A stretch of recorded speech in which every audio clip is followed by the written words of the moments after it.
دوسری ہے خیال، تیسری قسم ہے وہم، اور چوتھی قسم ہے حافظہ،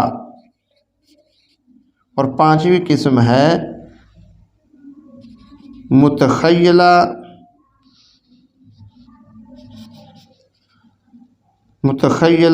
متفکرہ۔ تو جو کچھ یہ حواس خمسہ حاصل کرتے ہیں، پھر یہ آگے یہ اندرونی قوتوں کو بھیجتے ہیں۔ تو یہ جو حس مشترکہ ہے، جو کانوں سے چیز جاتی ہے یا ذائقہ کے ذریعے، زبان کے ذریعے، یا سونگھنے سے یا دیکھنے سے، جو یہ بظاہر یہ حواس خمسہ ادراک کرتے ہیں، یہ پھر اندرونی قوتوں کو پہنچاتے ہیں۔ تو اندرونی قوت جو حس مشترک ہے، یہ اس کے اندر یہ جو حواس خمسہ جو کچھ بھیجتا ہے وہ اس کے اندر جمع ہوتا رہتا ہے۔ تو پھر حواس خمسہ حس مشترک جو ہے یہ دماغ کے اگلے حصے میں موجود ہوتی ہے۔ تو پھر یہ آگے جو ہے خیال ہے، خیالات جو ہیں اس کے اندر یہ حس مشترک کا یہ خزانہ ہے، یہ سب چیزیں پھر خیالات کے اندر چلی جاتی ہیں، اور اس کا جو دماغ کا پچھلا حصہ ہے وہاں یہ قوت موجود ہے۔ تو پھر آگے یہ وہم ہے، جس طرح کوئی چیز بھی، یا بکری ہے، بکری جب بھیڑیے کو دیکھتی ہے تو وہ اسے دشمن محسوس کرتی ہے، جب وہ اپنے مالک کو دیکھتی ہے تو اسے دوست محسوس کرتی ہے۔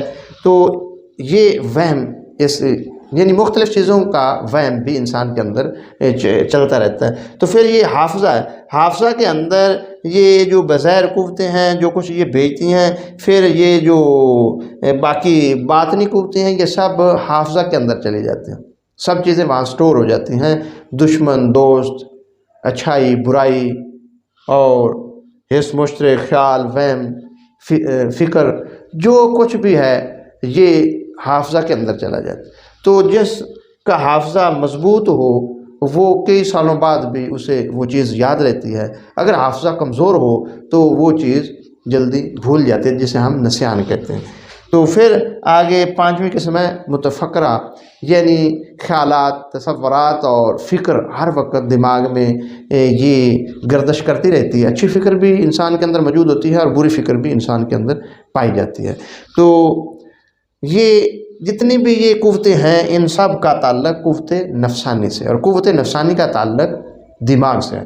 اگر کسی قوت کے اندر کمی محسوس ہو تو اصل میں علاج دماغ کا کرنا ہوگا، کیونکہ یہ جتنی قوتیں ہیں ان کو دماغ چلا رہا ہے۔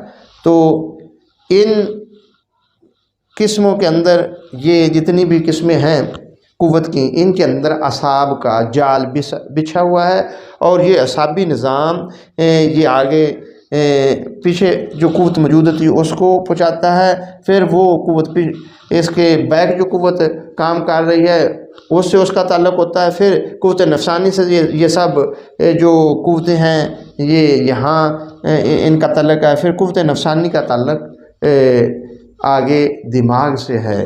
تو اس لیے ان کا جاننا بہت ضروری ہے کہ اگر ان قوتوں میں سے کسی قوت کے اندر خلل آ جائے تو ہمیں دماغ کا علاج کرنا ہوگا۔ تو دماغ اگر ٹھیک ہوگا تو یہ قوتیں مضبوط ہوگی، اچھے طریقے سے کام کریں گی۔ اگر دماغ کمزور ہوگا تو پھر یہ جو آگے قوتیں چل رہی ہیں ان میں بھی کمی بیشی ہو سکتی ہے۔ جس طرح آج کل بچوں کے اندر ایک نئی مرض آئی ہے آٹیزم، یعنی بچے اپنی مرضی سے کام تو وہ کر لیتے ہیں، جن کے اندر یہ بیماری پائی جاتی ہے، لیکن وہ کوئی ان کو بات بتائے یا سمجھانے کی کوشش کرے تو وہ بات کو نہیں سمجھتے۔ تو اصل میں ان کی یہ جو قوت مدرکہ ہے یہ کمزور ہو جاتی ہے۔ قوت مدرکہ کیونکہ یہ ادراک کرتی ہے، باہر والی چیزوں کا ادراک کرتی ہے، پھر باہر والی جو قوتیں یعنی قوت خمسہ ہیں یہ آگے اندرونی قوتوں کو مضبوط کرتی ہیں، یہ پیغام پہنچاتی ہیں۔ تو اصل میں یہ جو مین قوت ہے قوت مدرکہ یہ کمزور ہو جاتی ہے، جس وجہ سے یہ جو حواس خمسہ ہے یہ آگے بات ان کے حواس خمسہ کمزور ہوتے ہیں، جس کی وجہ سے پھر آگے اندرونی جو ان کی قوتیں وہ بھی کمزور ہو جاتی ہیں۔ تو ان کے علاج کے لیے بھی اصل میں قوت مدرکہ کو ٹھیک کرنا ہوگا، تو پھر ان کا بھی علاج ہو سکتا ہے۔ دعا اللہ پاک ہمیں ہر قسم کی بیماری سے محفوظ فرمائے اور طب کا علم جاننے کی توفیق عطا فرمائے۔